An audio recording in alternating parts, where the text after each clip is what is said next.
in their brain, the spatial centers, whatever you want to call them, the ones that conceptualize, and devote a little more resources to those centers. So now they could do the Helen Keller thing. They could learn a sign language or some other way of communicating. I mean, I think it's quite possible that they could be just as intelligent as we are if they had the vocabulary capacity. How would we handle that? Yeah, well, that's the trick. Is what would that really do for human beings then? Would that finally seal the deal? Would they finally have to accept, just how arbitrary and unintended, our enlightenment is, and just how thin a margin of whatever you want to call it, not even natural selection, not even good fortune that got us here. Just some sort of, it's still a really quirky part of our evolution is that we were given this potential before we could use it. And that's really unusual in evolution. You know what I mean? Evolution usually doesn't give you something unless you can use it. And 100,000 years ago, you could take somebody 100,000 years ago, our ancestor, and you could put him in a modern public school and he'd be a regular citizen. But 100,000 years ago, he wasn't using any of this real estate, any of this intellectual real estate. Language, the whole thing was just so primitive. And so that's a really weird circumstance that, that we were able that change in our brain structure survived our non-use of it.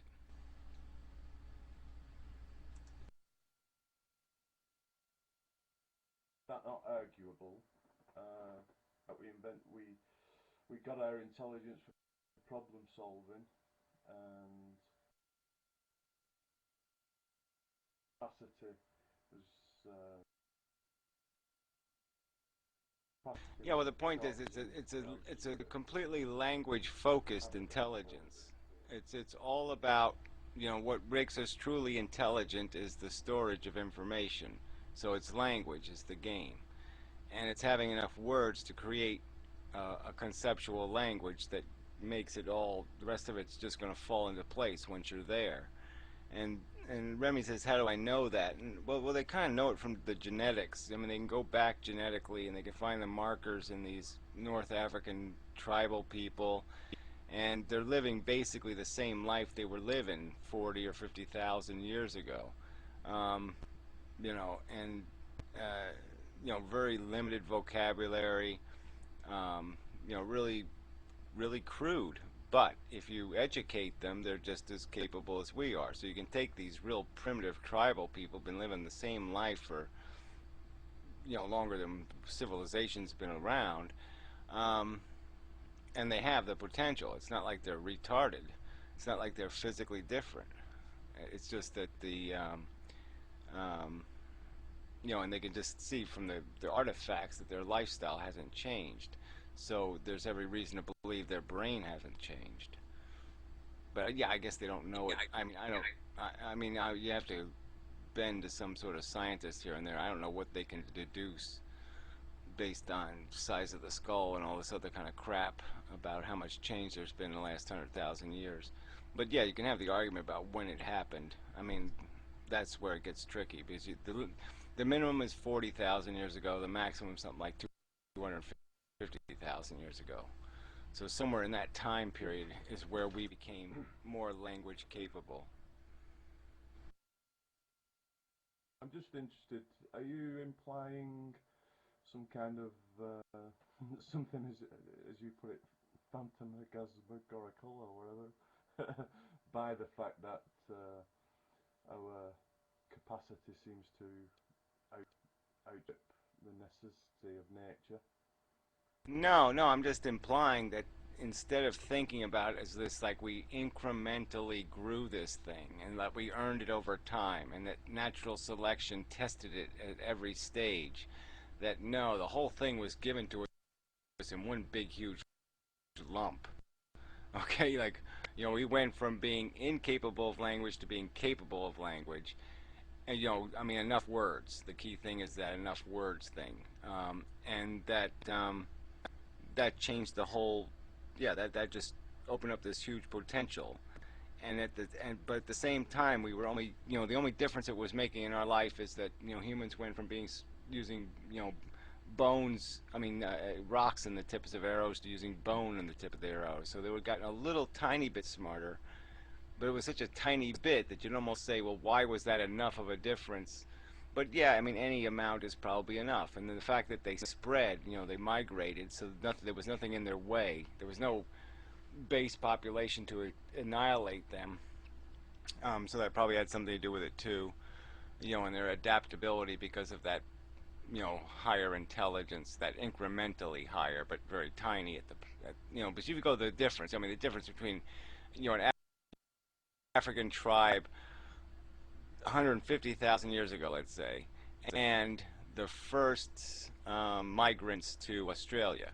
You know what I mean? I mean, there wasn't a huge difference between those people. I mean, there's a difference in 100,000 years, but the first Aboriginal people that landed in Australia weren't Einstein either. I don't know enough about the history of it to be sure about the actual emergence of it.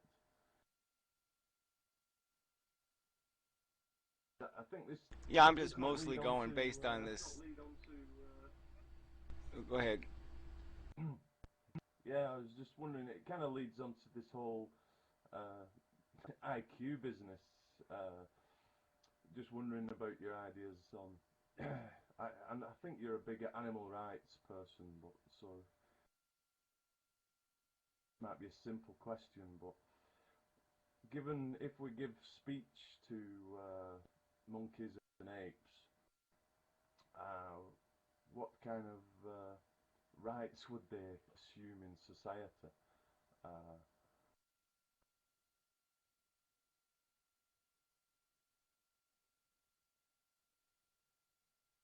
Yeah, and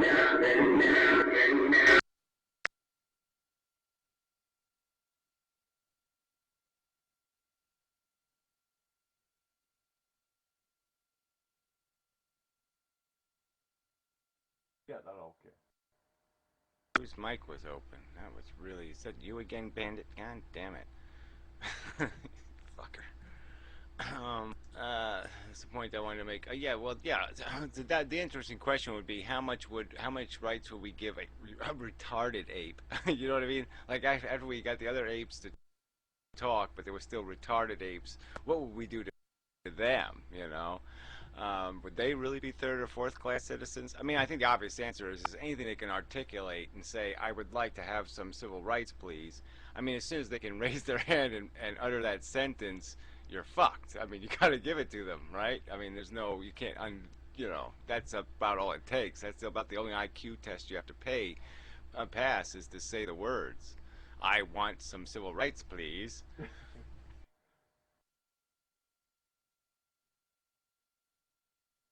Yeah, so that kind of leads me on to this whole. Have you seen the IQ debate going on at all with some anarcho-capitalist libertarian type people? But I've not followed it detailed, but